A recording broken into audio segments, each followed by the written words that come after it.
Ici Jean-Dominique Leduc, bienvenue au 41e épisode du balado Entre deux cases. Aujourd'hui, je m'entretiens avec Patrick Boutin-Gagné, BDiste local qui, bien qu'arrivé tardivement à la bande dessinée, enchaîne depuis les albums pour le compte d'éditeurs québécois, européens et bientôt américains avec énormément de talent.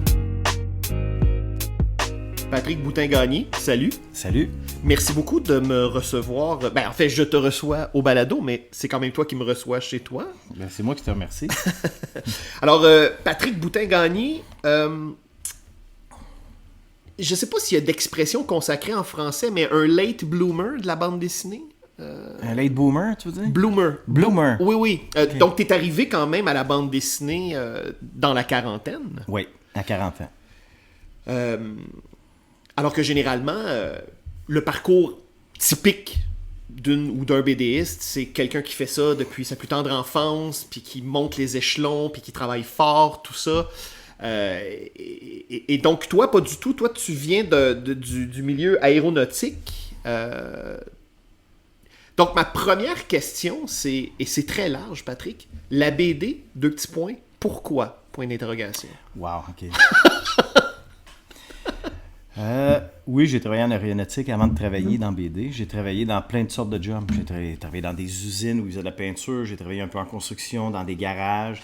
Le dernier boulot que j'avais avant de travailler en BD, à temps plein, je parle, là, ouais. C'était à l'imprimerie Mirabel. Je travaillais pour le Journal de Montréal. OK.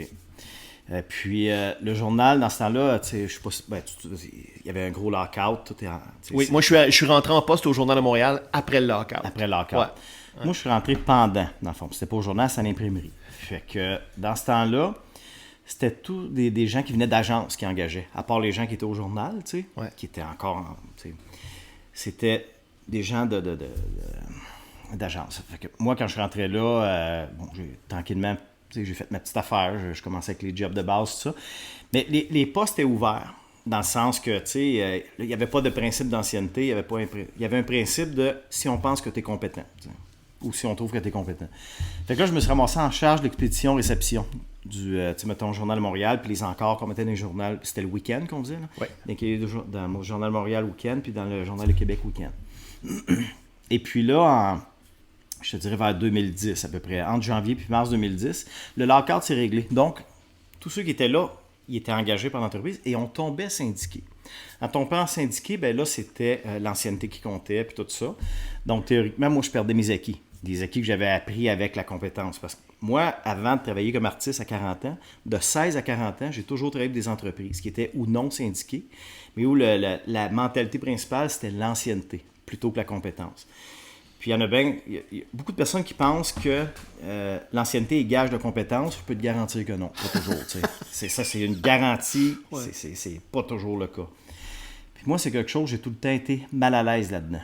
Je parle de ça avant de parler du côté artistique, ouais. Parce que, oui, la BD, dessinée, tout ça, ça me vient de très jeune, dans le temps de quand j'ai commencé à écouter Goldorak, lire du Conan par Comic Héritage, tout ouais. Ça.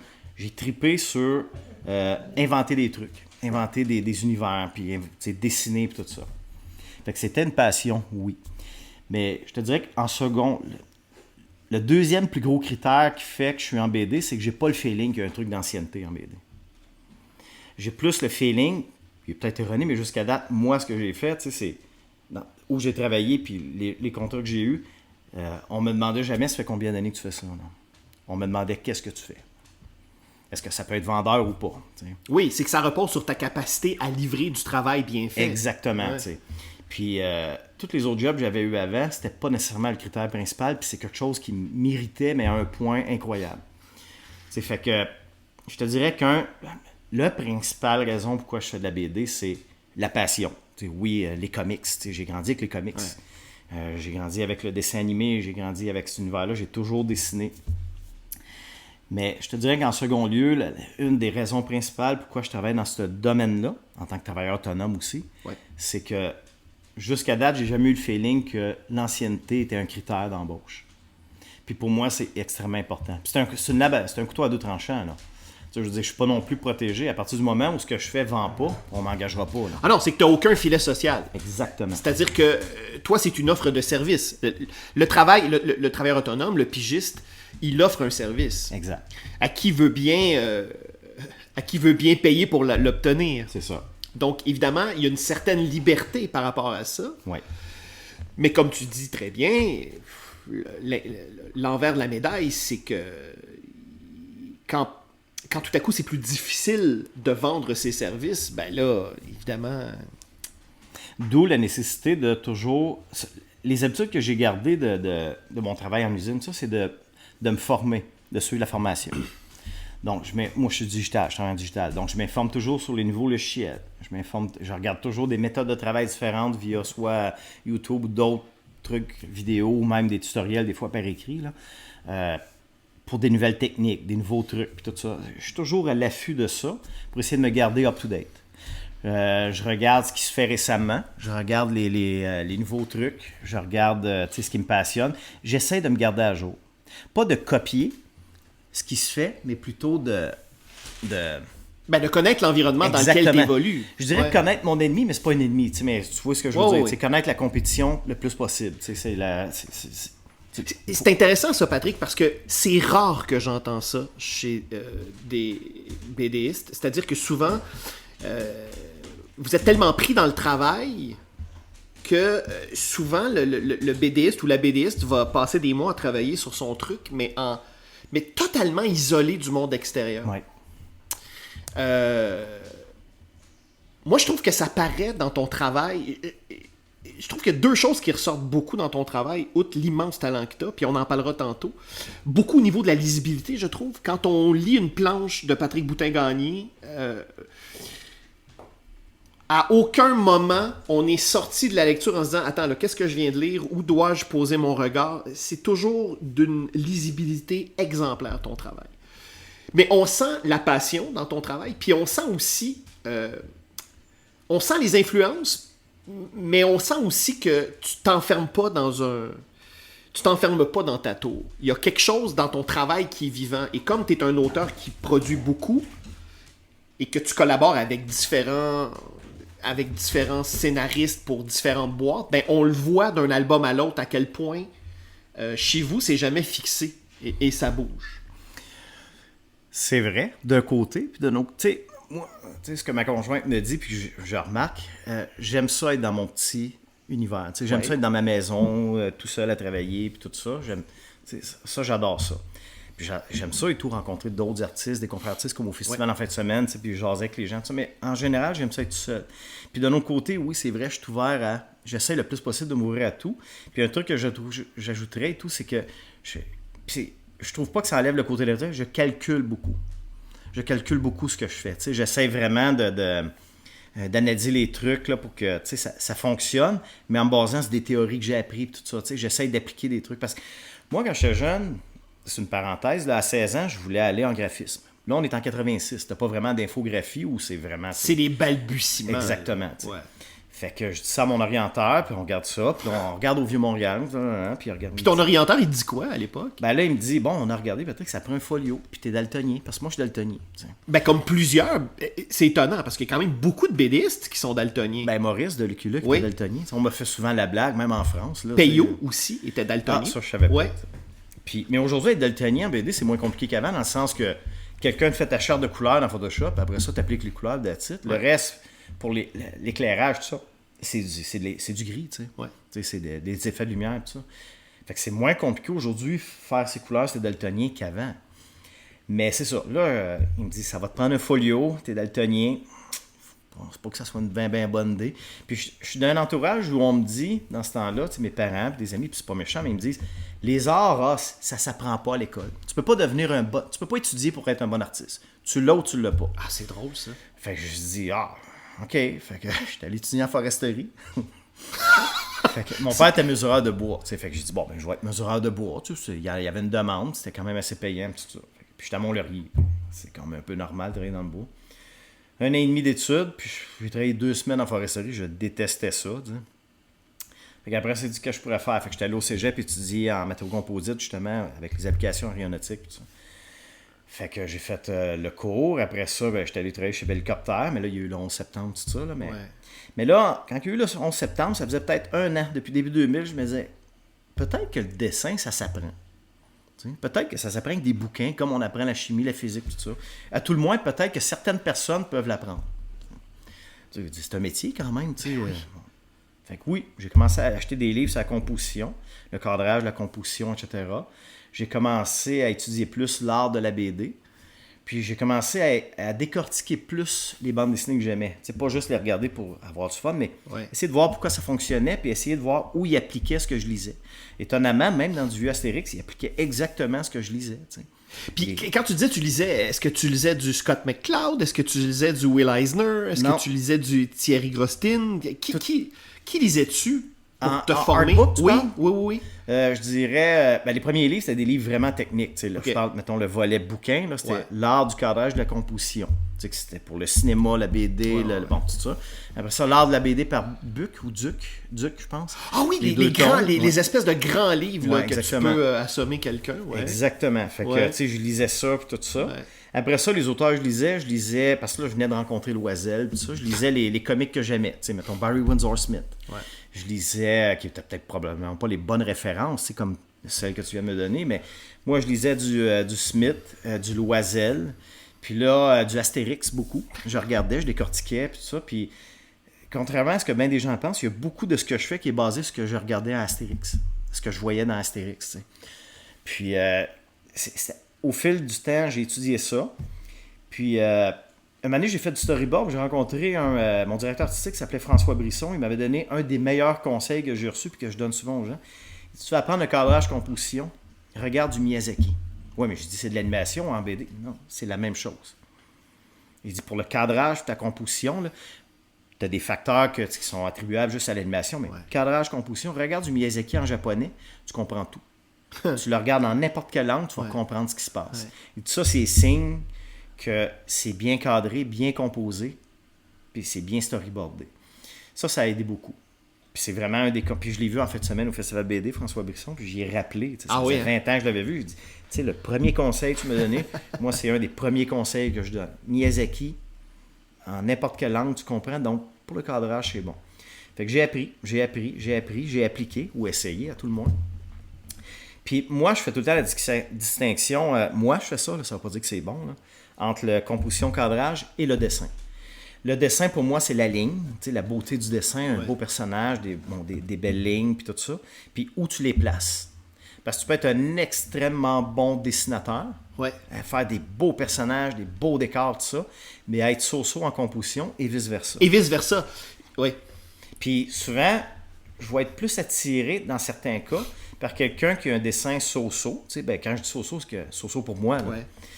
Mais avec une belle composition et un beau cadrage, que quelqu'un qui a un superbe dessin, un bon illustrateur, mais que sa mise en scène est comme plate un peu. Tu as un exemple, tu as une strip, mettons, avec des personnages qui discutent, puis là, tu vas voir la tête des personnages dans chacune des cases, mettons qu'il y en a 4 une à côté de l'autre. Toutes les yeux sont au même niveau, toutes les bulles sont au même niveau. Moi, ça m'endort. Tu sais, je lis ça, c'est comme, pour moi, il n'y a rien de dynamique là-dedans, il n'y a rien d'intéressant là-dedans, et puis pourtant, des fois, le dessin, il est superbe. Mais il me perd. Mais ça, c'est moi, là, tu sais. Fait que, à partir de là, c'est là. Puis Loisel m'avait beaucoup aidé là-dessus, là, être dynamique, se promener d'une case à l'autre. Là, je te le fais avec des... Puis là, on s'entend, le Régis Loisel, c'est quand même pas le dernier des... Ah non, en composition par cadrage, il est très fort, tu sais. Oui. Puis, c'est un grand Régis Loisel, là. Exactement. Puis il donnait plein de trucs pour ça. Fait que finalement, ben c'est ça. Un moment donné, je me suis ramassé... Je vais éviter tous les petits détails, mais en 2010, justement, pendant que le lockout se réglait, j'avais comme 2 contrats de BD. Un chez Glénat Québec avec La Bête du Lac Thomas, puis un chez Soleil avec Brogan. Et j'avais aucune idée quand j'allais les faire. J'avais jamais travaillé comme BDiste. Je lui ai fait des petits contrats de storyboard. En fait, ta collaboration à Bête du Lac avec François Lapierre, ça vient du concours Contes et légendes Exactement. Du Québec, d'Hachette Canada. Là. François m'avait convaincu, parce que là, moi, je m'étais désillusionné. Je dit, jamais je vais vivre de mon crayon, je vais faire. Je vais travailler en usine jusqu'à la fin de mes jours. Et c'est correct, il n'y a rien de péjoratif là-dedans. Là. Puis François, il avait insisté. Puis je dis, OK. Mais François Lapierre, excuse-moi, là, juste pour comprendre, là, toi, François Lapierre, à ce moment-là, tu le connais d'où, comment? C'est Régis Loisel qui t'a mis en contact Non. avec lui? Moi, au début, ça vient tout d'un type qui s'appelle Didier Harpin, qui est à Québec, qui lead un studio de jeux vidéo. Je crois que le nom, c'est Vinox, mais je ne veux pas me tromper, là, je me souviens plus. Puis, lui, il m'avait rejoint, j'étais chez Bell Hélicoptère. Il avait réussi à avoir mes informations, il avait appelé chez nous pour que je fasse un dessin pour lui. Parce qu'il avait vu une publicité que j'avais faite pour un gars où j'achetais mes comics dans le temps en 95-96. Puis tout, c'est principalement grâce à Didier Harpin OK. que j'ai rencontré tout ce monde-là. Lui, il connaissait François Lapierre, il connaissait Thierry Labrosse, il connaissait tous ces gens-là. Il m'a présenté François, il m'a présenté tous ces gens-là.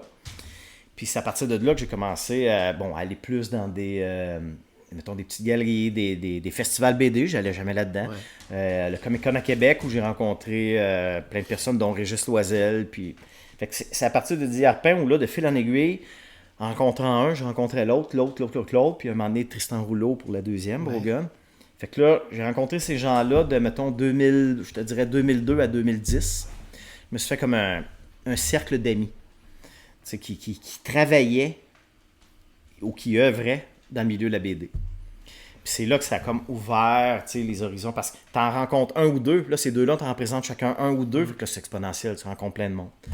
Puis un moment donné, il regardait mes dessins, puis puis Régis m'a beaucoup conseillé. J'étais allé passer un mois dans le studio à Régis qui me conseillait, OK, faire ci, faire ça, on préparait des pages, puis tout ça, puis il m'expliquait, il me corrigeait, bon, tout ça. Ça a été très, très, très formateur. Puis à partir de là, de fil en aiguille, Contes et légendes du Québec, on est sélectionné pour le collectif avec François. Monsieur Glénat aime le produit. Nous demande si on peut faire comme un genre de suite à ça. On dit oui. Glénat Québec, contrat. Parallèlement à ça, on me présente Tristan Rouleau. On me présente des petits trucs chez Soleil. Bang, un contrat pour Brogan. Fait que là, c'est ça, j'ai 2 contrats, mais je travaille, là. Mais être dessinateur de bande dessinée, c'est être travailleur autonome. Là, j'avais 39 ans et demi, j'avais 2 enfants à la maison. C'est un estique de move, là. Ouais. Tu sais, c'est quelque chose à penser à 2 fois, puis j'étais hésitant. Je te dirais que le lockout se soit réglé, ça a comme réglé mon problème. Parce que là, j'étais comme un peu obligé de partir. Puis j'avais le droit un peu à l'assurance emploi, parce qu'on avait 2 jeunes enfants. Ma conjointe, c'était le soutien familial. Ouais. Fait qu'il y avait de quoi fait que j'avais le droit à de l'assurance emploi. Fait entre les moments où, mettons, que j'avais moins de pages, quelque chose de même, j'avais comme une sécurité. T'sais. Fait que là, je me suis dit, je pense que c'est le temps. J'ai comme 1 an devant moi. Je calculais que je pouvais faire les BD, les 2 en 1 an. C'était correct, tout pour ça. Puis j'avais une sécurité avec l'assurance emploi si jamais. Puis si par la suite, il n'y avait rien, je retournerais sur le marché du travail, entre guillemets, conventionnel. 2 semaines avant la fin de Brogan, qui est ma 2e BD, il restait 5 pages à faire, j'ai rien. J'ai pas de contrat, rien. Fait que là, je m'étais pogné une formation à la Caisse populaire, à Saint-Jérôme ici. Okay. Puis je m'en allais suivre la formation pour être engagé à travailler aux caisses, tout ça. Puis moi, c'était correct. Là, c'était plate un peu, j'aimais ça dessiner. Puis, un moment donné, il reste 5 pages. Soleil m'appelle, veux-tu faire une geste? Geste de Chevalier Dragon. Ouais. Ouais. Ils me font faire une petite page test. Je fais ça, j'envoie ça. C'est correct. Fait que là, depuis ce temps-là, j'ai jamais manqué d'ouvrage. Et non, puis là, je vais juste quand même énumérer quelques albums, là, parce que bon, La Bête du Lac, 3 tomes, entre 2000 et 2015, qui a été publié en Europe sous un autre titre, j'ai ça ici, Le Mangeur d'âme. Le Mangeur d'âme. Au début, ils l'ont fait sur La Bête du Lac, avec le logo Glénat Québec. Les ventes n'étaient pas là, ils se sont dit qu'on va comme repitcher le truc avec une nouvelle couverture, un nouveau nom, puis sous Vent d'Ouest ou Glénat, je me suis... Vent d'Ouest. Ouais. Puis on va l'appeler Le Mangeur d'âme. Fait qu'il y a une 2e tentative, puis le 1, 2, 3 par la suite ont été publiés sous le titre Mangeur d'âme en France, Vent d'Ouest, puis La Bête du Lac, Glénat Québec ici. Fait que c'est ça, oui. Sais-tu si... Là, c'est pas la première fois que je te pose la question, ni à François, mais je peux pas passer à côté. Moi, j'ai beaucoup d'affection pour La Bête du Lac, cette belle trilogie. Comme un mix entre du heroic fantasy, du folklore. On est dans des tonalités quand même assez étonnantes pour la bande dessinée québécoise. Et là, malheureusement, je pense qu'on est rendu que 2 des 3 tomes sont maintenant indisponibles. Est-ce qu'il y aurait dans les cartons une volonté de l'éditeur à un moment donné de peut-être faire une intégrale ou de... Je sais pas, je me suis jamais informé. Tu me dis ça, puis c'est vrai qu'on pourrait s'informer parce qu'on me le demande. Puis des fois, parce que le 2, je pense qu'il y a des gens qui sont capables de le trouver. Mais le 1, il est introuvable, comme Brogan 1. Mais oui, ça serait peut-être bien de refaire une réimpression collective, comme un intégral, excuse. du 1 à 3. Ça pourrait être une possibilité. Il faudrait regarder avec Glénat Québec ou avec Vent d'Ouest, notamment. Là. J'imagine qu'un jour, si je deviens populaire, ça pourrait être un move qui serait intéressant pour un éditeur. T'sais. Quand je dis populaire, c'est un gros vendeur, parce qu'en France, j'ai jamais été un gros vendeur non plus. Là. Ben, en même temps, pour le bénéfice des auditrices et auditeurs, il faut comprendre que en Europe, le marché est immense. Là. C'est une machine monstrueuse. Là. On parle de 7-8 000 titres annuellement. Là. Et ça, c'est en dehors des traductions de manga. Là. Puis de l'américain. Là. On parle juste de production et de réimpression, comme par exemple du patrimonial. Ou donc évidemment, se tailler une place là-dedans, déjà pour les gens qui sont là-bas, c'est énormément compliqué. C'est sûr que... je trouve que le fait de changer de titre à l'époque, c'est symptomatique aussi de... On enlève l'aspect Québec, sa québécitude, on l'enlève pour se mettre plus de chance de notre côté. Je pense pas qu'en 2024, on procéderait de la même manière qu'à cette époque-là, qu'il y a 10 ans. Du fait que maintenant, il y a vraiment une scène effervescente, vivante au Québec et qu'il y a beaucoup de Québécois qui maintenant œuvrent pour le compte d'éditeurs européens et qui vendent. Et américains. Et américains aussi, donc. Mais c'est ça, donc t'as vraiment enchaîné. Oui, t'as fait quelques albums de la Geste des Chevaliers, de Samouraï aussi. Chevalier, j'ai fait 3 albums. Ouais. Samouraï, j'ai fait 2 albums. Samouraï Origine, tome 4 et 5. J'ai fait... T'as fait l'album Jacques Cartier à la poursuite d'Hochelaga. Jacques Cartier, qui était un truc historique, qui était un peu un défi pour moi, parce que, comme tu disais tantôt, moi je préfère le règle fantasy où tu peux tout inventer. T'sais. Puis Cartier, ben là c'était de l'historique, fait que tu avais certaines références à respecter. N'empêche que c'était difficile de trouver des références vraiment potables sur l'époque de Jacques Cartier. 100 ans après, c'était assez facile, mais bon. Fait que ça, c'était ça. Vinland, même chose, c'est un truc historique, Vinland. Oui, avec Yves Martel. Oui. Est-ce que d'ailleurs, Yves Martel qui a publié La malédiction des Berniers qui a publié un peu plus tôt cette année La malédiction des Berniers avec un illustrateur sud-américain pour Glénat Québec qui raconte le naufrage d'un navire en Gaspésie là, dans les années 50. Donc lui, un scénariste qui est vraiment porté beaucoup sur l'histoire. Exactement. Puis il trouve... Lui, ce qui était le fun avec Yves, là, lui, il m'envoyait, à chaque page qu'il m'envoyait, il m'envoyait tout le temps un bundle de références, même s'il se répétait de d'autres pages. Ouais. Tout le bundle de références que je pouvais utiliser. Il ne m'imposait pas rien, là. Mais il me donnait tout ce que je pouvais avoir besoin dans cette page-là, ou dans le bundle de pages qu'il m'envoyait, comme référence. Ça, j'imagine que c'est agréable pour le dessinateur que tu es, parce que ça te fait gagner du temps quelque part. Exactement. C'est un peu moins d'investissement Google, de temps sur Google et... Oui, c'est sûr que c'était hyper pratique. Puis en plus, c'était tellement un type gentil, Yves Martel, là, gentil, poli, assidu. Puis, et il a un sens du récit. Vraiment. Puis ça ce que j'avance, c'est confirmé dans La malédiction des Berniers, c'est que même si tout ce qui entoure ces récits sont bien documentés, je trouve que ces récits se lisent toujours... Ça va de soi, c'est naturel. C'est pas ardu lire ces scénarios. Non, ça suit bien. Puis, tu sais, côté scénario, tu sais, quand tu reçois le script de Yves Martel, là, tous les scénaristes avec qui j'ai travaillé, tu sais, ça se lisait bien puis ça allait bien. Spécifiquement Serge Letendre. Okay? Mais je dirais en deuxième où tu lisais le scénario puis ça se faisait comme un peu tout seul. Là. Yves était là-dedans. Yves, il était... Puis, tu sais, c'est ses premiers scénarios de BD. Il n'y en a pas fait 30, il n'y a pas 20 ans d'où je te dis. Tu sais, l'ancienneté, des fois, c'est une chose. Hein. Ouais. Mais Serge Letendre, c'est la même chose. Serge, tu recevais une page de scénario. C'était comme... Tu lisais et tu voyais l'image dans ta tête. J'ai aucune idée pourquoi ça fait ça. Mais lui, ça marchait. Il m'a avoué plus tard que lui, à chaque page qu'il fait, il fait un rough. Il fait un petit storyboard qui t'envoie pas, là, il te l'envoie pas. Là. Ah non, ok. Non, il fait un petit storyboard, ça. Je savais pas ça, il m'a appris ça. Ça fait à peu près en début d'année, j'ai jasé avec lui en début d'année, il m'a appris ça. Il dit, c'est peut-être une des raisons pourquoi. Mais Serge, c'était comme ça. Puis Yves, effectivement, ça s'approchait beaucoup de ça pour un auteur que c'était quoi? C'était sa première BD ou sa deuxième? Vinland, je crois que sa deuxième ou sa première? Sa première ou sa deuxième, mais pas plus que ça. Fait que, tu sais, je trouve que c'est déjà phénoménal, tu sais. Ouais. Puis en plus, il t'envoie tout le bundle de références, tout ça. Puis tout le temps, la porte verte, s'il y a quelque chose que je comprends pas, tu sais, gêne-toi pas, appelle-moi. Puis si, en plus, il me disait, s'il y a quelque chose, tu penses, je peux améliorer. Tu sais, moi, je suis tout sauf un écrivain. Tu sais. Puis, il me dit, puis lui aussi, ça, j'ai jamais eu ce problème-là. Max, si tu veux ajouter des cases, changer la façon, tout ça, tant que l'âme est là, tu sais, sans tout ouvert. Tu sais. Mais ça, au début, j'y en avais parlé. Je dis, moi, c'est sûr que je vais rajouter des cases, puis je vais en enlever, puis je vais remanier les trucs. OK. Si ça marche pas, vous me le dites. Mais tu sais, en général, ça fonctionne. Tu sais, fait que j'avais beaucoup de liberté avec lui aussi, là, mais comme avec la plupart des scénaristes avec qui j'ai travaillé. Fait que, puis tu as fait des diptyques aussi, Terence Trollet. Terence Trollet avec Le Tendre. J'ai fait Héros du Peuple. Héros du Peuple avec Olivier Vatine, puis là, son nom m'échappe, là. Régis Lebaume, je crois. Puis j'ai fait Sarcophage des âmes avec Le Tendre aussi, qui était un one-shot, que j'ai adoré faire. Ça, j'ai adoré faire. J'avais un feeling semblable avec La Bête du Lac, à cause des personnages, tu sais, l'enfant, la maman, les amis, comme le truc familial proche, là. Ouais. Ça, j'aime ça, faire ça. C'est pour ça que j'aimerais ça m'amener, tu sais, si jamais La Bête du Lac, faire un spin-off, tu sais, ou une suite avec tu sais, les gamins, puis Oriance, puis...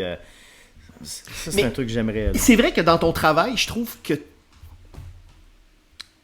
tu es un excellent constructeur d'architecte. C'est-à-dire que moi, je pense que là où tu es à ton meilleur, c'est quand tout à coup, tu bâtis un univers. Tu bâtis une grille graphique. Que là, tout à coup, tu nous prends par la main, puis comme dans La Bête du Lac, où oui, c'est du folklore, mais à quel point c'est vraiment du folklore et à quel point l'heroic fantasy arrive. Donc, tu nous amènes dans des univers que tu construis.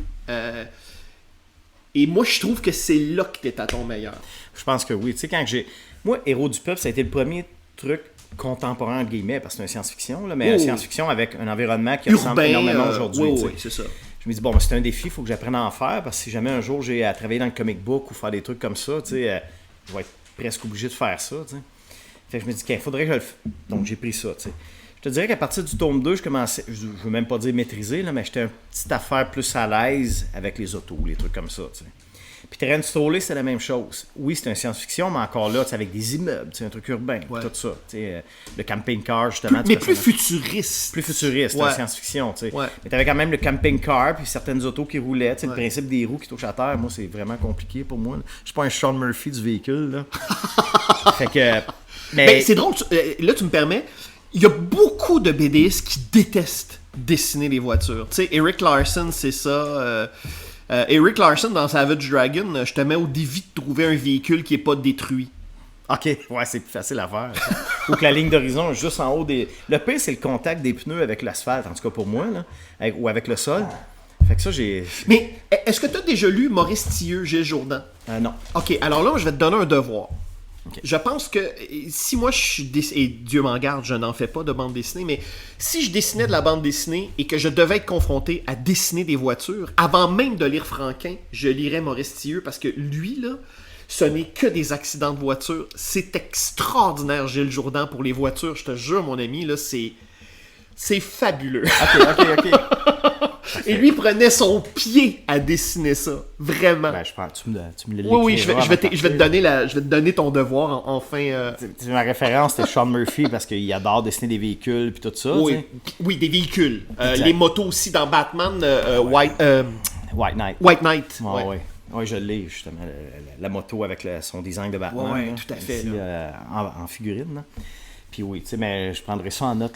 Oublie-les pas. Là, non, j'oublierai pas. Ben, tu sais, probablement, comme je suis parti là, je pense, écoute, si je peux éviter de faire du urbain, je vais le faire. Sinon, ben, je vais les faire pareil, tu sais.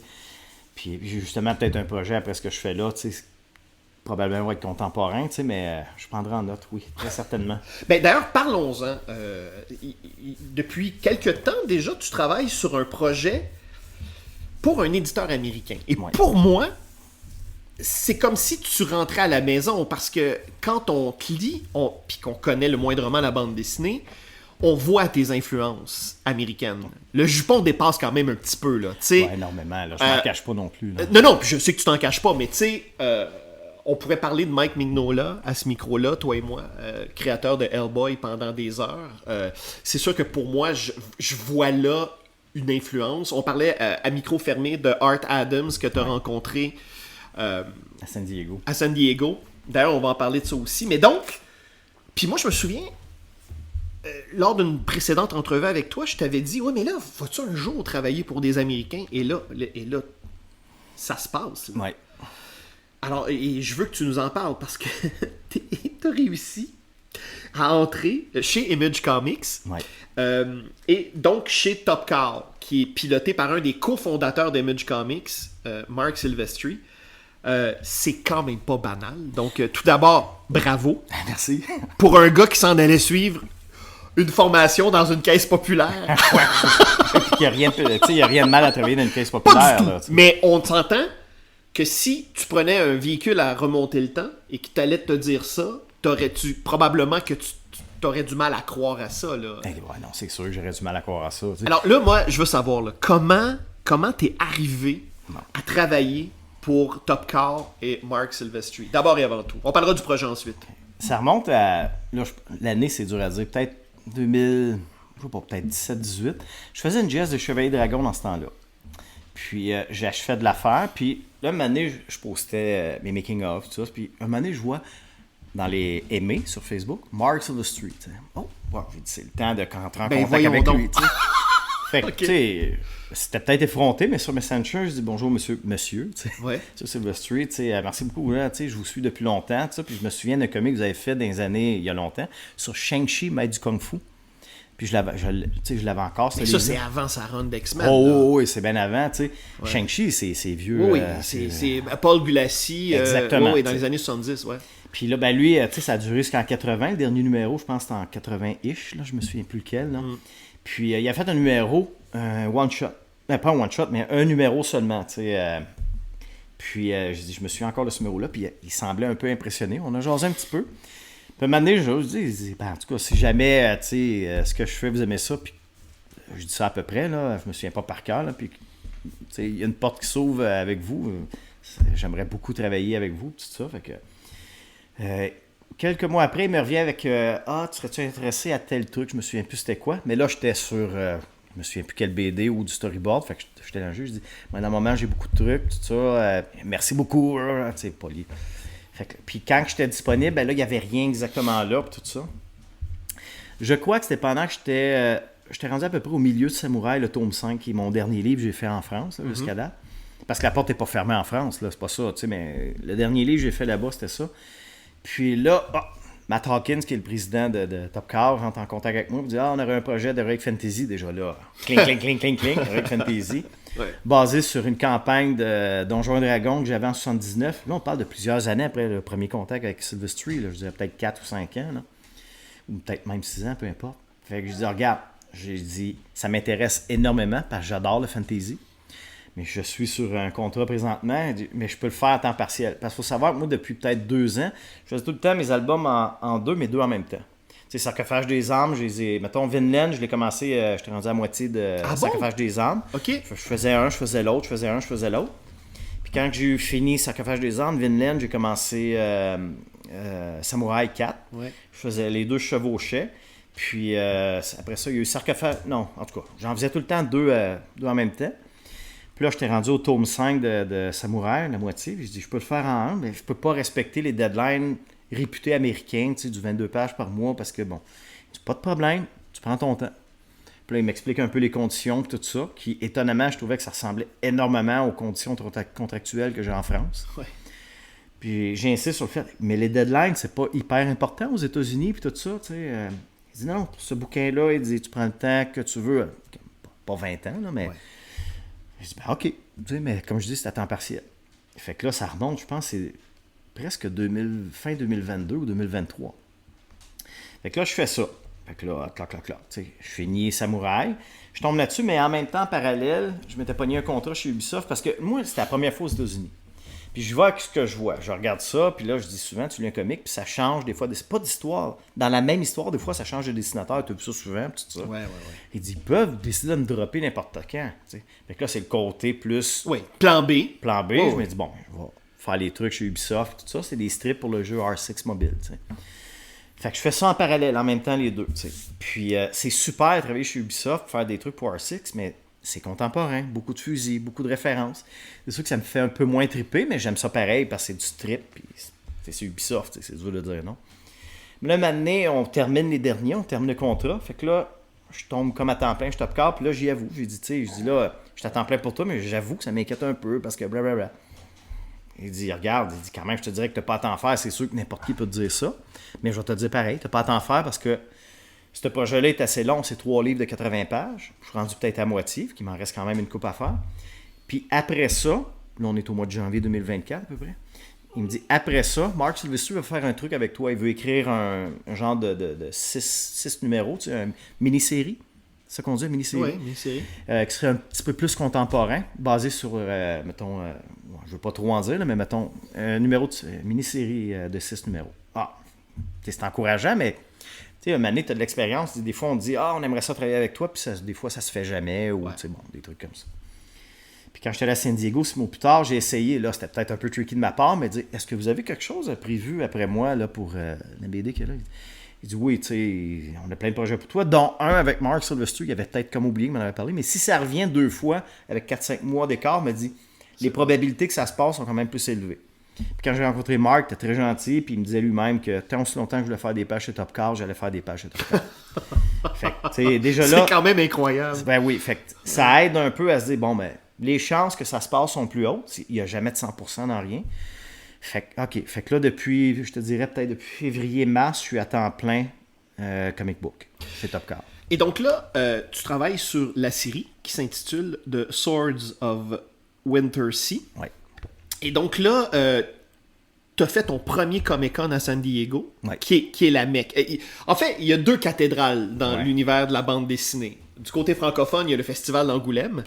Et du côté anglophone, il y a le Comic-Con de San Diego. 2 événements qui sont nés, je pense, à 1 année d'intervalle, dans les années 70. Ouais, ouais.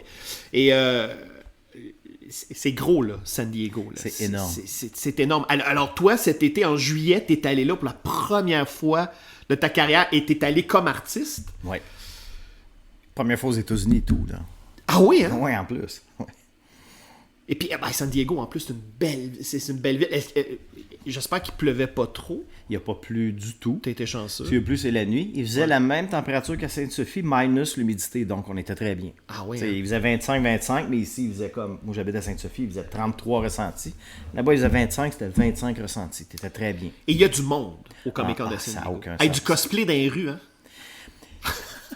Il y a le cosplay, mais moi, ce qui m'avait impressionné, puis ça, on m'avait dit, tu vois, tout le quartier alentour s'ajuste au Comic-Con. Ben oui. Puis là, un moment donné, j'arrive là, puis en allant au centre, où il y a le Comic-Con, qui était à 1 minute de marche de où je couchais, tu sais, où on y était, les bâtisses. La première fois que j'ai remarqué, c'est la bâtisse de, peut-être 6-7 étages, là, c'est un rectangle, c'est Bob l'éponge. Pas mal fait, là. T'sais, un Bob l'éponge incroyablement gros qui fait toute la façade de la bâtisse. Je dis, waouh! Déjà là, c'est impressionnant. La banderole où il y avait un des hôtels, là, j'oublie le nom, là, Hilton Hotel, il faisait, je sais pas moi, peut-être 200 pieds de long, la banderole, par 25 pieds de haut. Dragon Ball.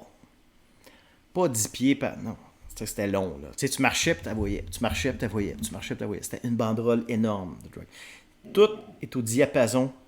Tu vas au restaurant, tu as des Batman Lunch, des Hulk Smash Burger, mais ça en dit long sur l'importance de cet événement-là pour la ville. Ouais. Puis tu avais énormément de publicité justement sur Alien Romulus, tu sais, puis tous les films qui s'en venaient. Puis nous autres, notre booth à Top Car, il était à côté du booth Marvel, tu sais, Animation, là, tout ce qui était les films, les animations, les jeux vidéo. Fait que t'as su c'était qui Dr. Doom? Oui. Je l'ai pas vu en haut parce que, tu sais, en haut, moi je travaillais en bas, là. Ouais. Mais j'ai su ça. Ouais. Puis je voyais les previews de Agatha Harkness ou entre autres, là, avant tout le monde. Ouais. Puis t'avais ça à journée longue. Tu sais, une banderole d'écran en haut, numérique, qui tournait toute la journée. Fait que, tu sais, mettons Deadpool Wolverine, je les ai vus solides, là, les previews. Là. Puis en bas, un écran géant, puis avec des animations toute la journée, tout ça. Fait que on était à côté de là. C'est pour ça que là-bas, ben là, quand je dessinais, je faisais un peu de produits Top Car, mais je faisais tout du Deadpool Wolverine que je vendais au fur et à mesure. Ouais. Puis, c'est ça. Puis c'était comment? Parce que, tu sais, le gars de Sainte-Sophie qui se ramasse au Comic-Con, au bout de Top Car, à faire de la dédicace, à faire des commissions, c'est quand même pas banal. Tu te sentais comment? J'imagine que t'étais heureux. Non, fébrile, comme ça n'a pas de sens. Là. C'était comme... là, tu sais, des fois, je sais pas si ça t'arrive, tu sais, mais... On va prendre un exemple simple. J'ai l'air de sortir du sujet, mais je ne sors pas. T'sais, mettons que tu conduis une auto, puis là, ça fait 30 ans que tu conduis un char, c'est banal. Des fois, moi, pendant une demi-seconde, j'essaie de me rappeler le feeling que j'avais la première fois que j'ai conduit une auto.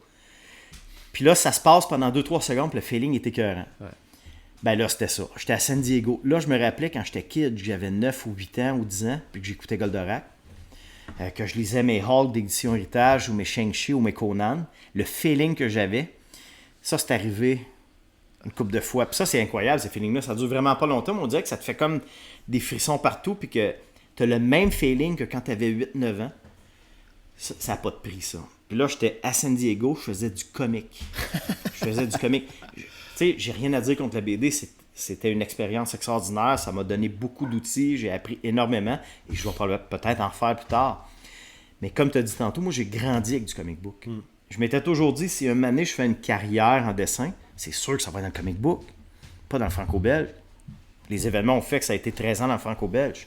Mais là, je fais du comique. Puis tous les noms que je connaissais, Jeff Loeb, tout ça, mais que j'avais jamais vu les visages, on me les présentait. « Hey Pat, voici Jeff Loeb. » Là, je serrais à la main. T'sais. « Hey, Art Adams. » Hey, je capotais. J'ai dit, c'est fou, là, c'est vrai, là. Puis des fois, je me disais ça, c'est vrai, là. C'est vrai que ça t'arrive pas à 20 ans, ça t'arrive à 54. Fait que ça vaut à peine d'y croire des fois un peu. Là. Ben, surtout dans ton cas, parce que, tu sais, quand on lit une biographie de Patrick Boutin-Gagné, bon, on dit artiste autodidacte. En même temps, quand on a Régis Loisel qui nous prend sous son aile, exactement, ça s'appelle une école. Pour moi, il fait pas de doute que tu as fait tes classes là. Puis tous les albums auxquels tu as collaboré du côté franco-belge et du côté québécois, forcément, tu sais, on devient forgeron en forgeant. Exact. Donc, tout à coup, tu te retrouves à San Diego. Je veux dire, t'es à ta place. Parce que la somme de tes expériences diverses t'ont préparé à ce moment-là, à arriver là. C'est drôle, c'est exactement, je me disais ça. T'sais, tout ce que j'ai fait m'amenait vers un point, puis c'était San Diego. Sans non plus amoindrir tout le reste. Pas du tout. Mais ça, là, c'était comme mon main focus, là, mon main target. Sans le savoir, je m'étais jamais dit, mon main target, ça va être San Diego. Mais là, je suis un comic book artist. Et je suis payé pour le faire. T'sais. Fait que c'est comme, wow. Et donc là... Tu m'as remis, j'ai ça devant moi, comment ils appellent ça? À l'époque, ils appelaient ça des ashcans. Oui, il était plus petit, tout, j'en oui, avais, il était j'en plus achetais petit. souvent. Là. Ouais. Ça, c'est ce qu'ils appellent un preview flipbook, parce que de l'autre côté, un autre des livres qui vont sortir en janvier, qui s'appelle Silver Lake. Mais sur le côté de Sword of Wintersea, tu as les 10 premières pages j'ai fait, qui datent déjà de presque 2 ans, là, 1 an et demi, 2 ans. Oui, tu me les avais montrées la dernière fois que j'étais venu ici. Alors là, mon cher ami, on est dans Donjons et Dragons, dont je ne connais absolument rien. Je dois le dire là. À part le nom. À part le nom. Ouais, mais j'ai jamais joué à ça. Je comprends que c'est un univers. Là. Et là, on est dans la construction d'univers. Est-ce que tu as eu quand même à tenir compte de certains paramètres propres à cet univers-là? Il m'a envoyé une couple de références au début. OK. Puis c'était correct, tu sais. Mais tu sais, je connaissais... Moi non plus, j'ai jamais joué à des D&D, tu sais, Donjons et Dragons. Ouais. Je connais pas ça, à part le nom. Puis bon, dans Stranger Things au début, tu sais, ils jouent un peu à ça, là, tout ça. Puis, ouais. Bref. Mais pour moi, c'est du fantasy. Puis j'ai tout créé. Tu sais, il m'envoyait des références. Des fois, certaines m'ont aidé. Certaines m'ont dirigé vers d'autres références, tout ça. Mais bon. Chez Top Cars, j'ai tout le temps eu un peu de liberté quand je fais mes pages. Oui, tu comptes les cases, hein? Non, mais c'est parce que je veux t'en parler de ça après. Puis au niveau de la lisibilité, ouais. J'ai tout le temps eu assez de liberté, même en franco-belge. Tu sais, il n'y a aucun scénariste qui m'interdisait d'ajouter des cases, tout ça. J'ai été chanceux, semble-t-il. Tu sais. Oui. Où j'ai eu peur, c'était avec Serge Letendre puis Arleston. Arleston était l'éditeur. Là, quand je travaillais avec Letendre, je me disais, eux autres vont m'obliger, puis tu sais, vraiment tout reprendre, tout ça. Letendre, il me dit, non, il dit, j'adore ça. Il dit, ça fonctionne mieux. Oui, parce que t'es capable de faire une planche où il y a 12-14 cases. Et quand je dis qu'au niveau de la lisibilité, c'est toujours impeccable, je veux dire, ça pourrait représenter un écueil majeur, là. Tu pourrais te casser les dents à tomber dans un découpage où il y a beaucoup de cases. Mais chez vous, ça fonctionne tout le temps. Et dans le comics que j'ai sous les yeux, la première page, il y a 12 cases. Ouais.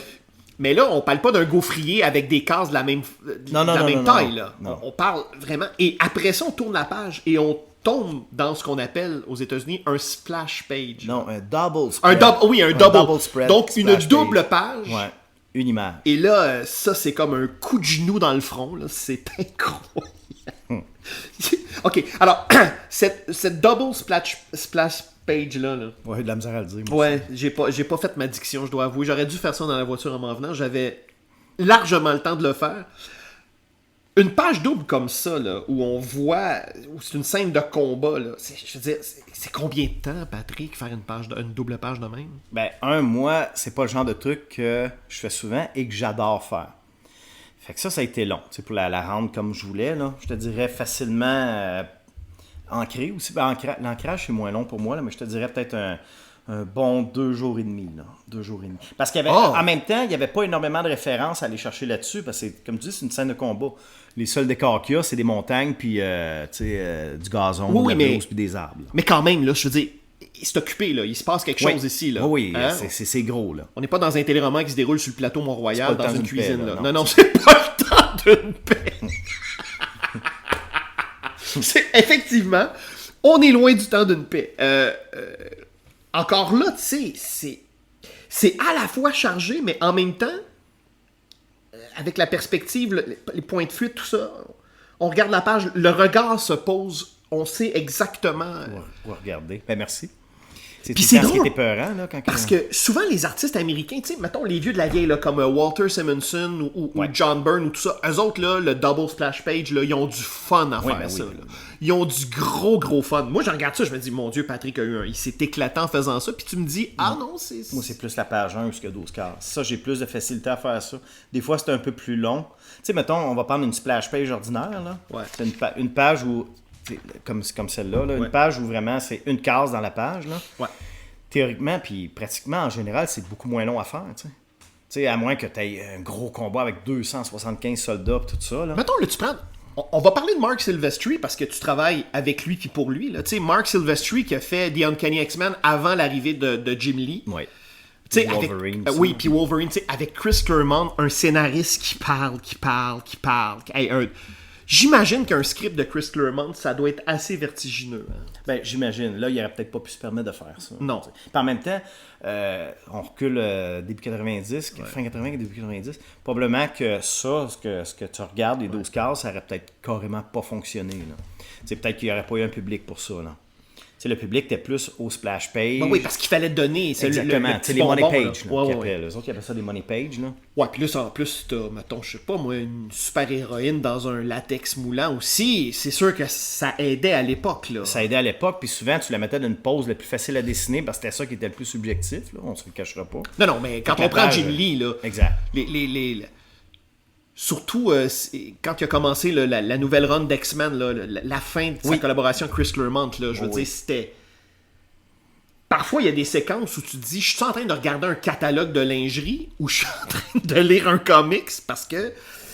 En même temps, c'était ce que le public voulait. Ah oui, puis écoute... Oui, le public, les lecteurs, beaucoup, puis c'est ce qu'ils ont eu, puis c'est correct. En même temps... Mais ça a beaucoup changé aujourd'hui. Je veux dire, t'as encore des comics comme ça, mais si tu regardes chez Image, là...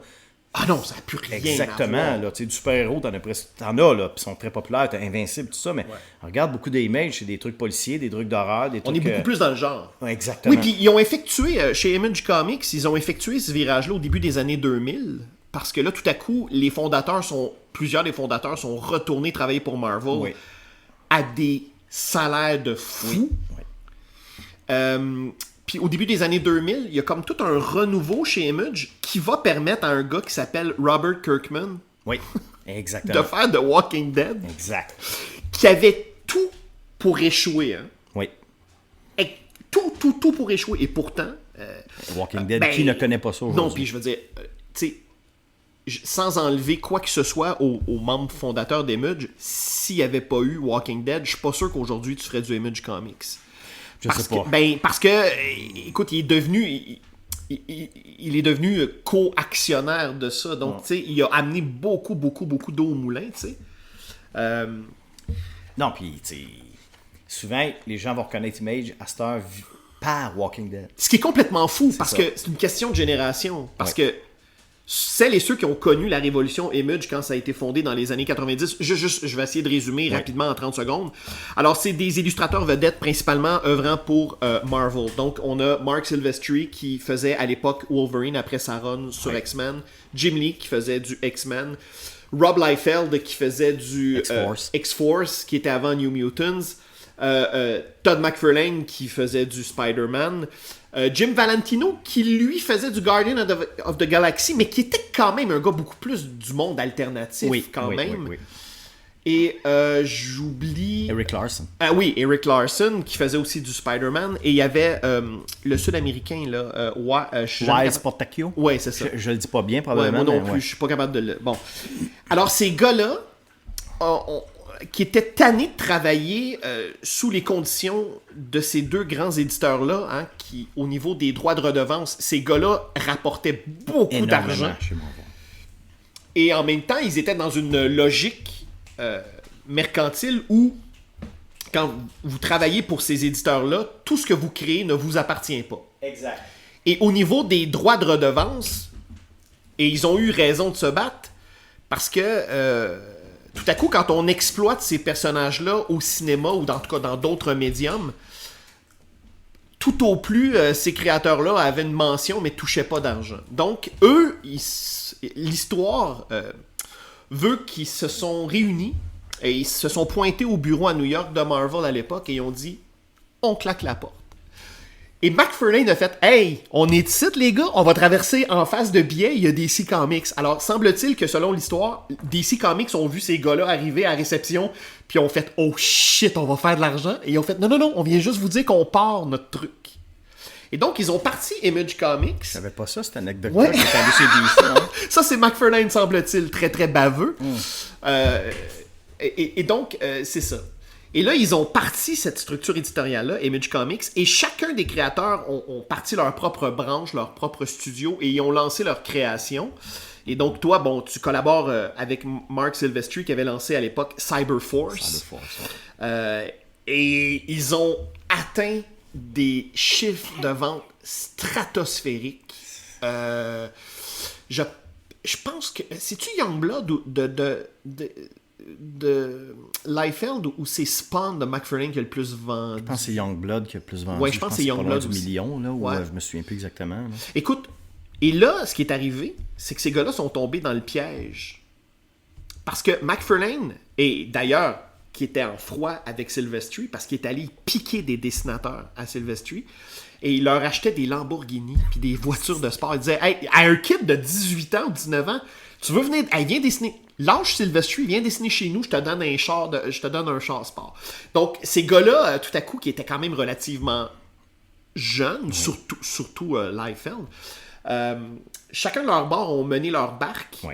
Bon, puis après, il y a eu tout l'aspect spéculatif aux États-Unis. Hein. Tout à coup, il y a des gens en bourse qui investissaient dans le comics. Ben, dont moi. Puis je suis pas en bourse, je investissais dans les images au bout. Ben oui, puis cette bulle-là a pété. Ben oui. Tu sais, ce qui a préfiguré ça, puis j'en parle parce qu'il y a un Québécois qui était de cette équipe-là, c'est la mort de Superman en 92. Exactement. Denis Rodier, qui faisait partie de cette équipe-là, hein, c'est un titre qui vantait pas. Et DC ont dit, ben là, il faut qu'on fasse quelque chose avec Superman. Et à la boutade, comme ça, à la blague, ils ont dit, bon, on va le tuer. Ben oui, ben c'est ce qu'ils ont fait. Et ils ont fait beaucoup d'argent. Oui. Et là, tout à coup, il y a des gens qui faisaient la file pour acheter un numéro de Superman en se disant, ça va valoir une fortune. Ce qui s'était plus vu depuis des années, tu sais. Ben en fait... Tu sais, la dernière fois, je pense... Tu sais, la dernière grosse run de Superman, moi, je connais moins DC, mais je pense que c'est John Byrne là, qui avait comme travaillé sur DC puis que ça avait... Ouais, John Byrne avait quitté Marvel. Ouais. Un peu comme Jack Kirby, 10-12 ans plus tôt. Je suis pas en train de comparer Jack Kirby à John Byrne, même si John Byrne, lui, dans sa tête, j'imagine qu'il se considère l'égal de Kirby. Mais donc, oui, il avait claqué la porte de Marvel pour aller faire Superman, pour relancer Superman. Mais c'était pas de... je veux dire, c'était fou. Moi, je travaillais dans un comic dans un comic book shop à l'époque de la mort de Superman. Moi, j'ai vu les journalistes de TVA puis de Radio-Canada débarquer. C'est vrai, Là, je me souviens. et il y avait des files d'attente. Il pleuvait à boire debout. Là. C'était des seaux qui tombaient. Et les gens faisaient la file parce qu'ils étaient convaincus qu'en achetant ça dans 20 ans, ils pourraient revendre ça puis évidemment être millionnaire ou payer les études de leurs enfants. Ou, bon. Mais la logique marchande fait que quand tu imprimes 1 million d'exemplaires d'un truc, il n'y a pas de rareté autour de ça. Donc, la mort de Superman, si vous l'avez à la maison, emballé, intact, ça se vend 20$. Aujourd'hui, avec l'inflation, 20$, on ne paye pas les études de son enfant. Là. Tu payes un étui à crayon avec 2-3 crayons. Là. Tu sais, tu participes aux études de tes enfants. Oui, tu participes. Mais que très, très modestement. C'est ça. OK? T'envoies pas ton enfant à Harvard, là. Donc voilà, cette parenthèse pour expliquer donc la fondation d'Image. La fondation d'Image. Et donc, je pense qu'avant toi, à Image Comics, au niveau des Québécois, il y a Wes Craig qui a fait Deadly Class. Il y a Carl Kerschel aussi qui fait Isola, je crois que ça s'intitule. Mais tu sais, il y a quelques Québécois qui ont... Djibril Morissette fan, évidemment, avec sa série d'horreur dont j'oublie le nom. Sa série d'horreur. Ouais, j'ai de la misère avec certains noms. Là. Ouais, mais c'est ça. Mais donc, il y a quand même quelques Québécois. Et donc là, ton nom s'ajoute à la liste. Et donc là, The Swords of Wintersea, ça, là, j'ai un extrait ici. Donc, pour le premier numéro, ça sortirait en 2025. Février 2025. Ça ne sera pas des single issues, tu sais, les petits 22 pages. Ouais. Ce que j'aurais aimé, non pas côté... j'ai aucune idée côté économie puis merchandising, si ça vaut la peine de faire des single issues. Moi, juste pour le thrill d'avoir un comic, parce que j'ai toujours aimé ça. T'sais. Je préfère les paperbacks parce que c'est plus beau d'une bibli. Ouais. Mais il y a tout le temps un petit... ça, c'est rien que chez moi, là. J'ai un thrill avec le comic, le petit 22 pages, puis tout ça. Il y a un petit... aspect, tu sais, ce que je parlais tantôt. Nostalgie. Nostalgique, exactement. Oui, puis l'aspect cérémonial aussi, tu sais, il y a... Quand on a été contaminé du comics, il y a un attachement à l'objet. Il y a quelque chose qui nous... C'est dur de mettre des mots là-dessus. Tu sais, moi, l'expérience totale du comics, c'est le courrier des lecteurs aussi, les auteurs ou l'éditeur qui répond. Il y a tout ça aussi, ça fait partie de l'expérience. Et ça, on est coupé dans le format compilation qui appelle graphic novel, où là, tout à coup, oui, c'est bien parce qu'on a l'histoire complète. Puis c'est un produit qui se place bien dans une bibli, ce qui est plus difficile avec le comic. Ouais. Puis il y a moins de pubs. T'sais, souvent, chez Marvel, ils vont faire la pub d'autres livres, mais tu sais, si tu recules plus loin, puis on le voit avec les facsimilés qu'ils refont maintenant. Là, chez, les pubs de céréales de jeux vidéo. Les pubs de céréales, puis allez vous entraîner, Skinny Boy, là, puis toutes les filles vont vous aimer, puis tout ça. Mais c'est intéressant parce que pour moi, ça, c'est le témoignage d'une époque. Exactement. Alors moi, j'aime beaucoup ça, qu'ils fassent ça. Oui. Ils le faisaient pas au début, mais là, ils le font. Puis c'est une bonne idée, je trouve. Oui, parce que tu contextualises l'œuvre. Oui.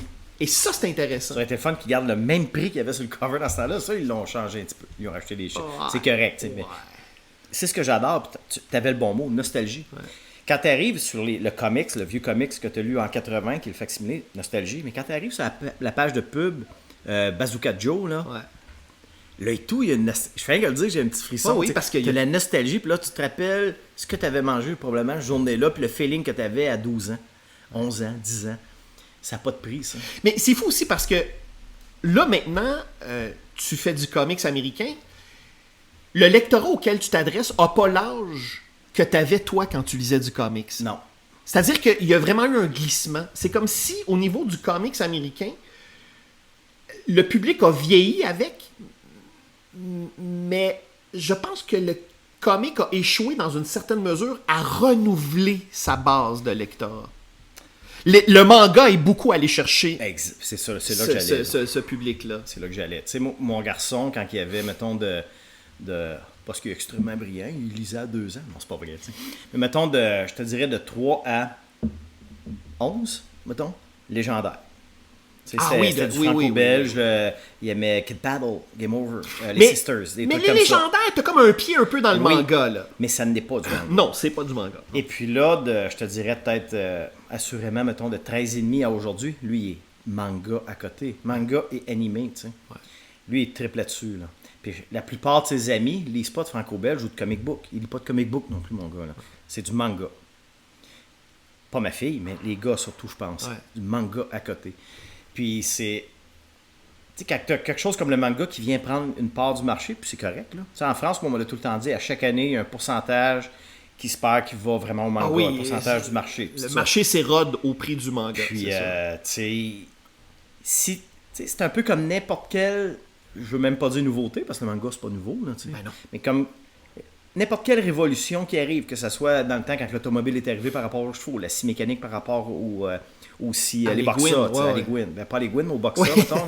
Là. La IA. Tu sais. Aussitôt qu'il y a une révolution dans quelque chose qui est très prometteur sur le fait que ça va s'installer puis que ça va rester, tu n'as jamais de garantie pour rien, mais que c'est très prometteur, bats-toi pas contre ça. Essaye de voir où tu peux aller chercher quelque chose là-dedans, parce que si tu te bats contre... Tu sais, si tu t'es battu à l'époque contre l'automobile, tu étais fait. Là, tu Puis c'est fou, hein, parce que tu parles de l'automobile. Savais-tu qu'à l'époque, là, l'automobile, c'était la risée? Là? Parce que les gens disaient... J'en doute même pas.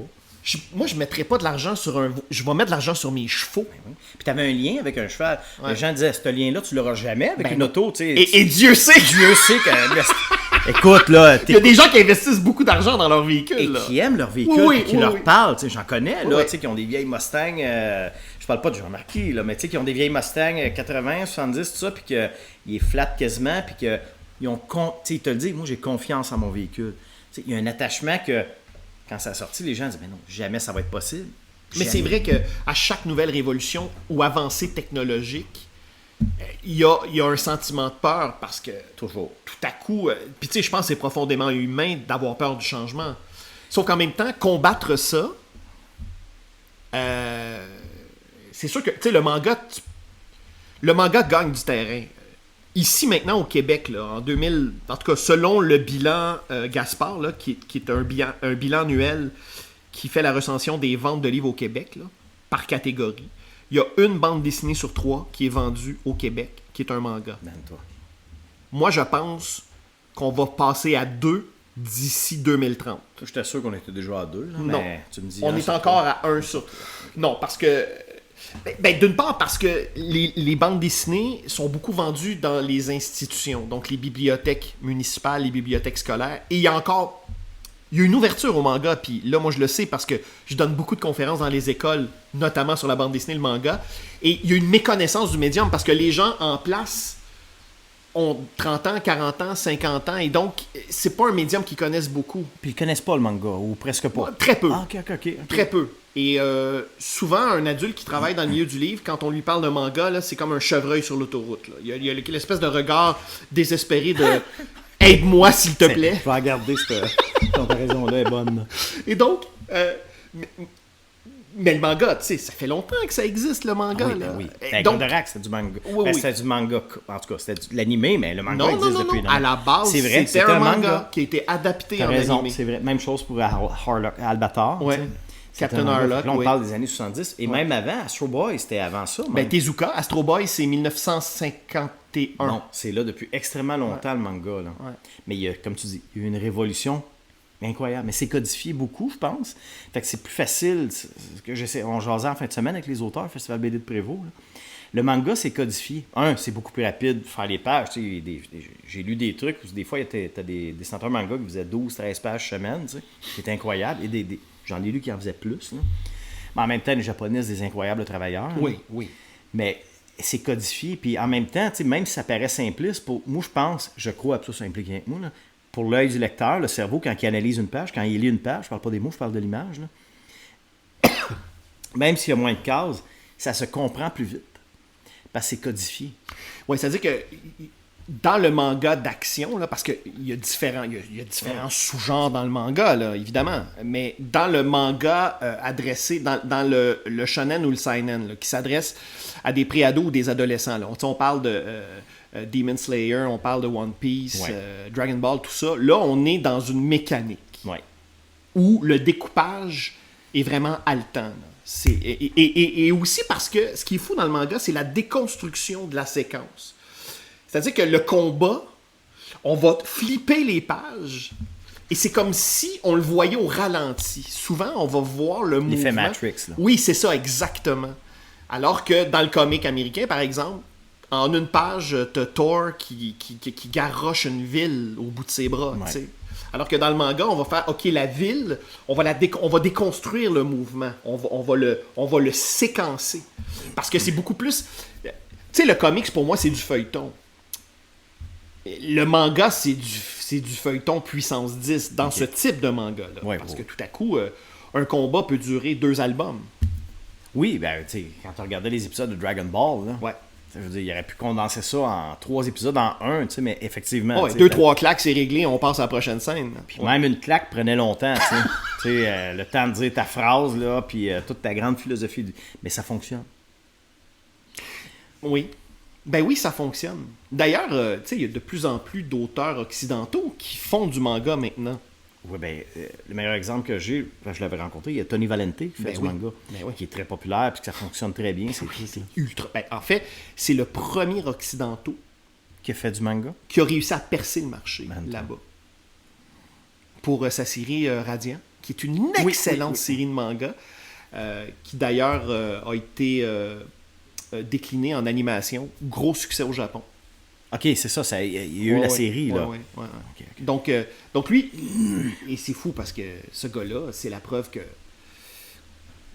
même si tout le monde lui disait « fais pas ça, t'es fou », il l'a fait, puis il a percé ce marché-là. Puis il a permis à toute une nouvelle génération d'auteurs de partout dans le monde, hein, autant en Europe qu'en Amérique du Sud, qu'ici en Amérique du Nord. Maintenant, il y a des auteurs qui travaillent pour le compte d'éditeurs de manga là-bas. Puis pas nécessairement des Japonais, là, non, des gens de plus partout dans le monde. Exactement. Ouais. Ça, c'est depuis quelle année à peu près que ça... Ben lui, il a commencé Radiant en 2013. OK. La publication de Radiant en 2013. C'est récent d'abord, là. Oui, c'est très récent. Et lui, il est tout seul pour tout faire. C'est fou, là. Lui, il n'y a pas de studio qui travaille pour faire ses décors. Puis, Ah oui, parce que j'écoutais des fois des petits reportages sur des mangaka qu'on appelle, là, ceux qui dessinent des mangas. Puis oui, c'est un studio, là, puis ils sont dans le même studio. Ben, c'est comme Hergé à l'époque, exact, tu sais, ou Peyo qui faisait les Schtroumpfs. Ben, ou le comic book. Là, oui, ou le comic book aussi, c'est le même principe. Là. Ben, en fait, c'est beaucoup plus défini dans le comics. Tu sais, quand tu ouvres un comics, généralement, tu as le scripteur, l'encreur, le dessinateur, le coloriste. Le lettreur. Donc, celles et ceux qui ont côtoyé le genre comics savent très bien que c'est un travail à la chaîne, que c'est un travail d'équipe.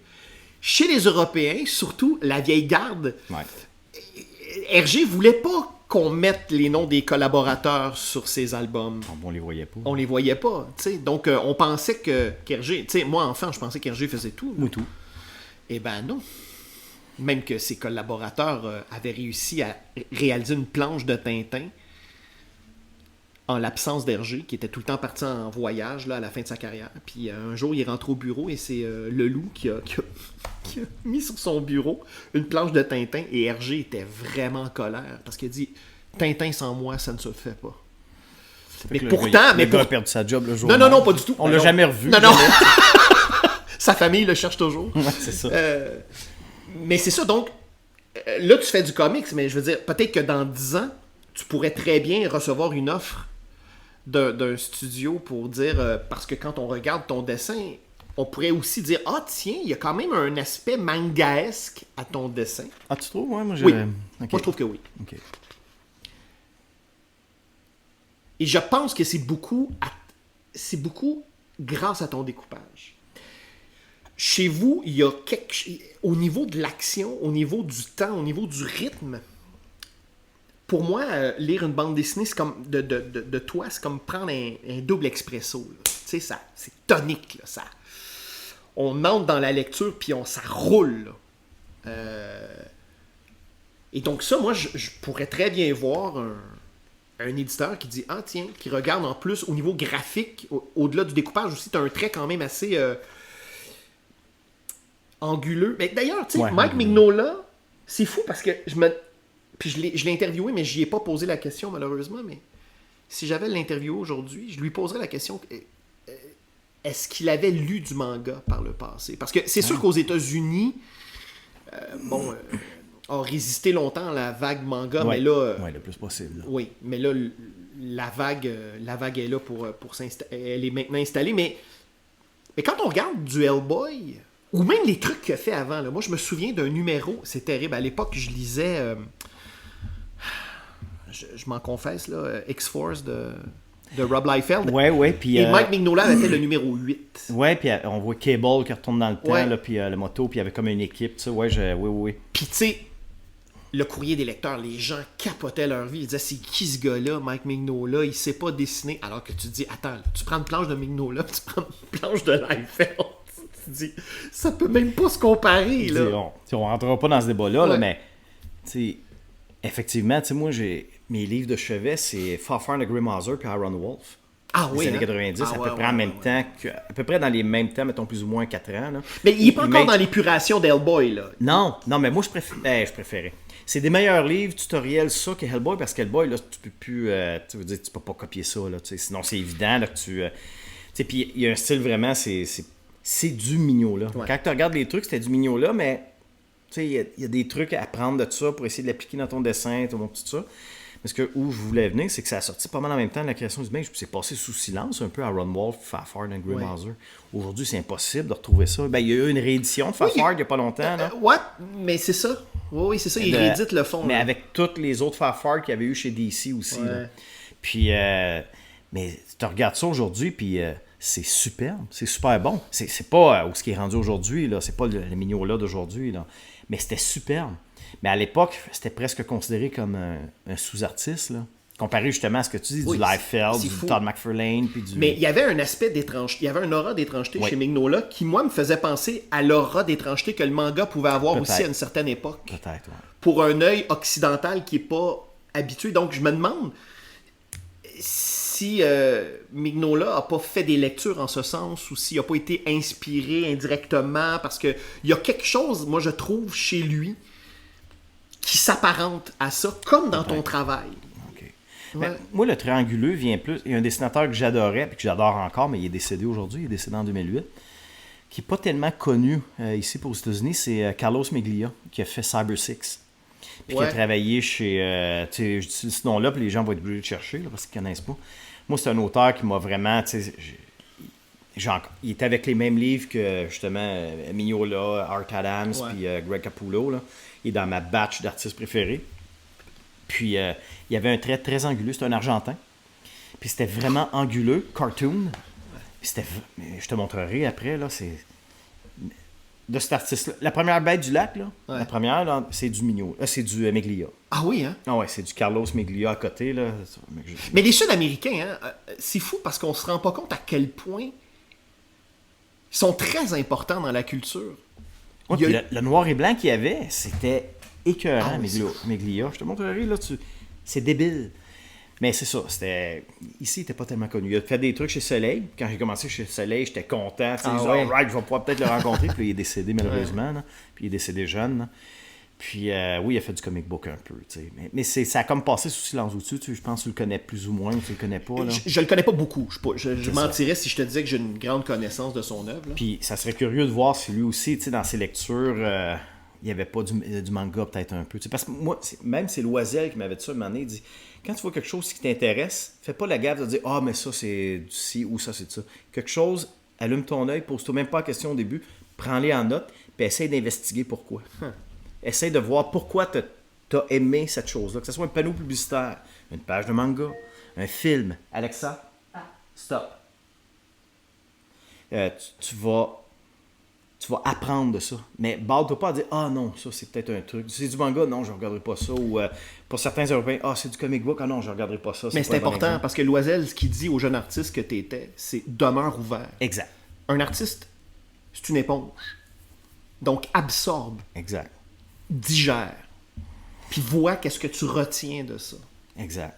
Puis, tu sais, ça venait de quelqu'un, tu sais, je veux dire, on est porté à croire que les gens, pas que Loisel est âgé, mais à l'époque, il y avait peut-être pas, il y a l'âge que j'avais aujourd'hui, là.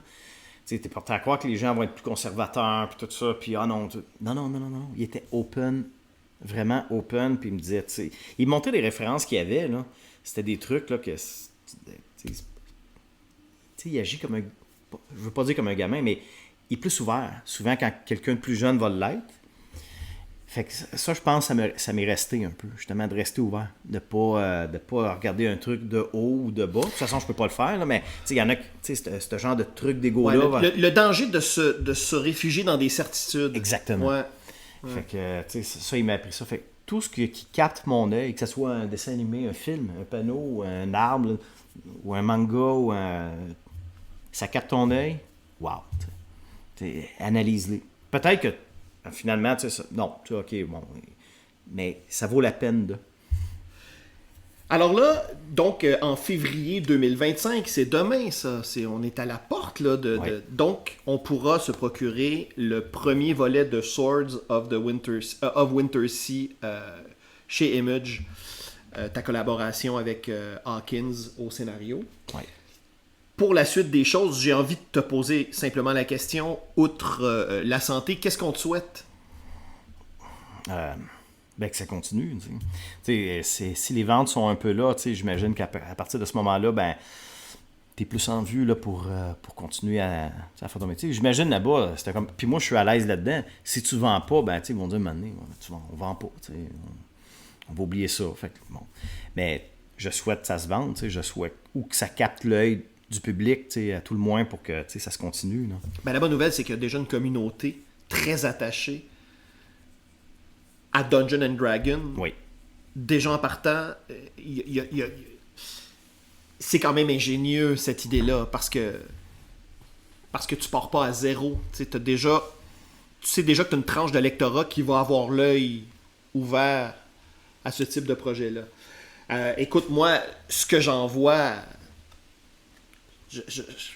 pour moi, c'est inconcevable dans mon esprit que ça fonctionne pas. Je veux dire, je tourne les pages, puis c'est un bonbon à chaque page. Là. C'est beau. Puis c'est le fun aussi de le voir. Bon, là, l'édition que j'ai est en noir et blanc. Ouais. Fait que c'est le fun de voir tes masses de noir. C'est le fun de voir l'ancrage, la direction... la direction artistique, la lumière, tu sais, c'est vraiment... Mais ça va être en couleur. C'est probable... Là, on essaie d'avoir... un gars avec qui j'ai travaillé en France, Stéphane Pétro, qui a fait de la couleur souvent sur la geste des Chevaliers Dragons et sur d'autres trucs. Ouais. Bon, c'était un peu comme en France. Il me dit, est-ce que tu as un coloriste en vue? T'sais, là, j'ai dit, bon, je suis daltonien, bon, j'aurais peut-être Stéphane Pétro, puis il a déjà fait du comic book, il a fait du Black Panther chez Marvel, entre autres. Ah bon, d'accord. Puis, il était un peu habitué au marché américain, donc il sait comment que ça fonctionne. Il a fait de l'européen, ça fait longtemps qu'il roule sa bosse. Puis de ce que... Surtout François Lapierre, parce qu'à chaque fois que je recevais des pages en couleur de n'importe quel projet... J'ai appelé François, je disais, est-ce que c'est bon? Là, il me disait, il faudrait peut-être qu'il change ça. Souvent, c'est les commentaires que j'envoyais pour les couleurs. Ouais. Mais Stéphane Pétro, il avait tout le temps dit, il réussit bien à capter ton dessin. Ça va bien avec ton dessin. Ouais. Ça fait un bel amalgame, tout ça. Fait que je l'avais conseillé chez Top Car. Je sais qu'il était approché. Sait-on jamais. Moi, j'espère que ça va être lui. Parce que d'avance, je sais qu'il comprend bien mon dessin puis qu'il réussit à le rehausser. Souvent, je vais avoir des problèmes, souvent sur les plans d'ensemble, avec la profondeur, tout ça, parce que je ne suis pas tellement bon là-dedans. Fait souvent, le coloriste va venir aider beaucoup. Puis Stéphane et François notamment, mais François, ça serait super le fun d'avoir François, mais François, je pense qu'il est occupé à faire d'autres trucs. Là. Mais Stéphane réussit à aller chercher les profondeurs que je réussissais mal à amener en noir et blanc. T'sais. Fait que ça serait un gros plus, là. On verra, là. Mais bref, oui, ça sort en février. Là. Écoute, je te souhaite le mot de Cambronne. Ça, c'est dans le milieu des acteurs, c'est merde. Ah, ok. D'accord. Parce que dire bonne chance, ça porte malheur. Alors, les gens dans le milieu du spectacle sont très, très superstitieux. Okay. Alors, quand on dit bonne chance, ça porte malheur, semble-t-il. Ou tu sais, il y a un Américain avec qui j'étais assis à côté de moi qui m'a dit, je crois en anglais, c'était break your leg. Ouais, break a leg. Break a leg. Puis là, je demandais pourquoi. Là, il me l'a expliqué, puis oui, c'est comme la merde. C'est exactement la même chose. Ouais, c'est ça. C'est juste que nous, c'est ça, on est latin, donc c'est un peu plus coloré. Écoute, merci beaucoup de ton temps, Patrick Boutin-Gagné, et c'est toujours un bonheur de te parler et surtout de te lire. Donc, bon vent pour la suite. Merci beaucoup, Jean-Dominique, c'est très gentil. Pour suivre Patrick Boutin-Gagné, rendez-vous au patboutin.com. Indicatif sonore, Xavier Pinchot. Pour suivre mes différentes activités de médiation culturelle en bande dessinée, rendez-vous au jean-dominiqueleduc.ca. À bientôt.